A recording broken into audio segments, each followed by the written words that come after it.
వాళ్ళకి ఏమైనా సాయం కావాలంటే చేసి పెట్టని చెప్పారు. అంత హుందాగా ప్రవర్తించినటువంటి జగన్మోహన్ రెడ్డి గారి గురించి మాట్లాడే భాష. వాళ్ళ తండ్రి గారు ఏం చేశాడు మీకు సాయం తెలీదా? యావజ్జీవ కారాగారం అనుభవించాల్సినోడు కదా. జీవితంలో మర్చిపోతాడు ఎవడన్నా? మనిషి జన్మెత్తినోడు చిన్న సాయం చేస్తే ఎవరు కూడా మర్చిపోరు. అట్లాంటిది ఏమవ్వాలి? ఏం చేశారు? కొడుకు సాయం చేశాడే తెలీదా? చేశాడు కదా. అడగంగానే మీరు రాబాబా మేము జగన్ దగ్గరికి రామని చెప్పు, తప్పే ఉంది. రాజకీయంగా వాడుకో, మేము ఎప్పుడు జగన్ కలవలేదని చెప్పు, తప్పే ఉంది. నిజమే కదా, జగన్మోహన్ రెడ్డి గారిని ఎప్పుడు కలవలేదు, ఓకే. అంతేగాని నేను రానన్నాను, ఎవడు రానన్నది? ఎవడు?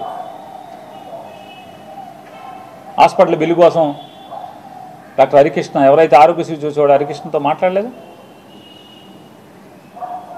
మా బావ ఉండగానే బిల్లులు ఆగిపోయినాయి, మాకు బిల్లులు ఇప్పించండి అని అడగలేదా? బిల్లులు ఇవ్వలేదా జగన్ గారు? ఏం సైకో మీ బసవతారకం హాస్పిటల్ని ఎప్పుడన్నా ఇబ్బంది పెట్టాడా? మీరు అమరావతిలో జగన్మోహన్ రెడ్డి గారికి ముందు అంటే మీ బావ గవర్నమెంట్లో బసవతారకం హాస్పిటల్, క్యాన్సర్ హాస్పిటల్కి మీరు స్థలం తీసుకుని జగన్ వచ్చాడని చెప్పి కట్టకుండా మీరు హాస్పిటల్ ఆపేసి ఇప్పుడు కొత్తగా శంకుస్థాపన చేస్తారు మీరు. అంటే ఎవడు సైకో? నువ్వా సైకో, జగన్మోహన్ రెడ్డి గారు సైకో? సైకో బుద్ధులు, సైకో ఆలోచనలు ఎవరై? తప్పు కదా, ఇట్లా మాట్లాడచ్చా అని అడుగుతున్నాను. ఇప్పుడు మీకు చిరంజీవి గారు అంటే పడదు, ఈర్ష్య ఉంది. పవన్ కళ్యాణ్ అంటే ఈర్ష్య ద్వేషాలు ఉన్నాయి. పట్టుకో అలా కూములు చచ్చిపోతున్నారు ఇంకో లోపల.